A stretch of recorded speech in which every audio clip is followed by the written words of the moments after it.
They are even examining today whether dreams are a real place somewhere. That when we dream, we are going into another dimension and seeing that world, and that not is just a fantasy in our own head. This concept came because people began to dream of things which they'd never seen here, of which they had no equivalent here. In meditation, of course, people were seeing a lot of things of which there was no equivalent here at all. So people say that the suggestive power of the mind, if you make an auto-suggestion to see something, it has to correspond to what you've already seen, or the elements of it must be that which were combined in a new combination, but the elements must be those which you have seen. In dreams, people have seen things which have no combination at all, like this. In meditation, they have seen no combination at all. Therefore, they feel that those combinations are lying in another dimension. And you slip into another dimension when you are in a dream. You slip into another dimension when you are in a deep meditation. There is an institute in Zurich where they have studied the functioning of the brain and the mind, and they calculate the alpha waves and theta waves and so on to see in different states of meditation how do the wave motions in the brain itself work. And they have found such a big change in the wave motion depending upon what your state of consciousness is. So they are linking that there are so many things which we have not understood so far. It's just touched the tip of the iceberg, and we are going to research more. This is unexpected in Newton's time that you could be researching these things. But Einsteinian physics made a big change, and today there is even more change coming up where they found that Einstein was wrong in saying that nothing moves faster than light. He said nothing moves greater than the velocity of light. They have by observation found that when a black hole pulls everything, it whirls around in a cyclical way, and at that time the velocity of everything that's moving in is greater than velocity of light. So Einstein is dead. Poor fellow might be moving in his grave, that my whole big theory has gone wrong.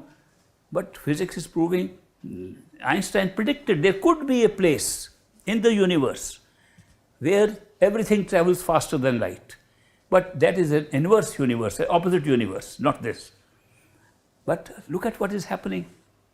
I am just illustrating how science is discovering things in front of our eyes, outside. Things that have been mentioned by mystics and by saints long ago. They mentioned these things in the scriptures. You can read them. There's a great description of what is lying inside and what is a projection of that outside. When you go inside, you will find that what is being seen outside is a projection.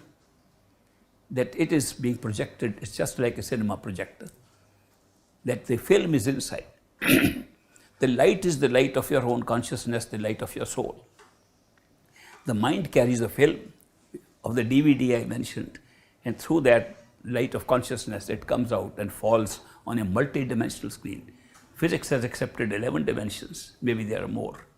Today they have said to explain all the radioactive activity, there has to be at least 11 dimensions.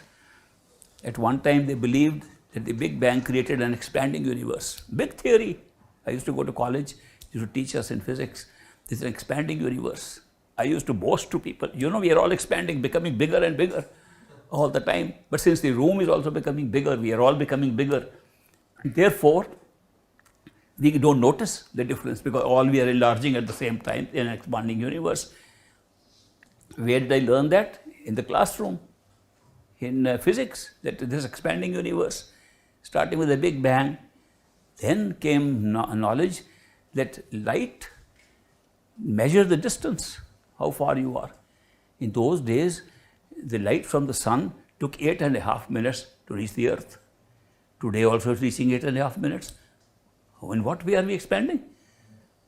How, once we say the light, velocity of light is totally fixed at 180,000 miles per second and has never changed and has strange features about it.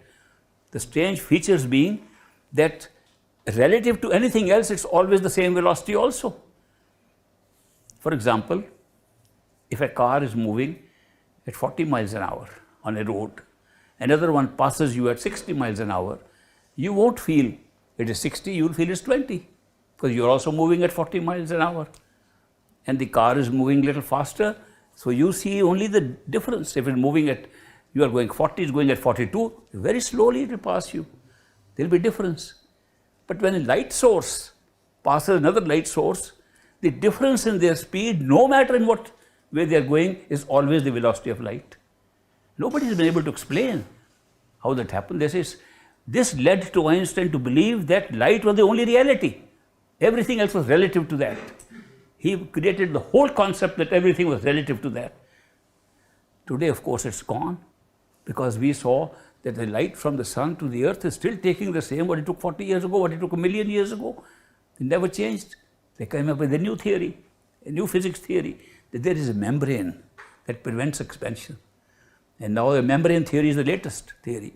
After string theory, the new is the membrane theory. There's a membrane that is covering small universes like our galaxy, a membrane that converts the solar system. They don't allow the expansion to take place. So we are tied up and outside is expanding, because when we look at the other galaxies and other suns, they are receding from each other. They are all receding. Now when we say, where are they receding from? There should be a central point from where they are receding. That's very interesting thing in science, that if everything is expanding, where is the center of this expansion? They found every spot they measure from is the center of that expansion. The new theory is that the center of expansion itself is expanding. That every point in the universe is the center of the universe. Does the mind understand? No. Even physics is now going beyond the mind. Spirituality was already beyond the mind. Now physics is going beyond the mind. I'm just bringing these little facts to your notice to show how our mind is so limited in being able to absorb this kind of knowledge. But the soul is not limited. Your consciousness is not limited at all, and can absorb all this knowledge. Not only absorb, experience it. But you cannot explain, because you use the mind to explain. But the knowledge can be your own. So don't think that meditation is merely for getting some calmness and some better way of looking at the world, or getting less angry or something. Those are good things. I call them fringe benefits, just the side benefits of meditation. The real thing is to get such knowledge that you cannot get anywhere else. Such knowledge of everything is not knowledge of one little thing or this, knowledge of everything. That's all lying inside us, and we can access that.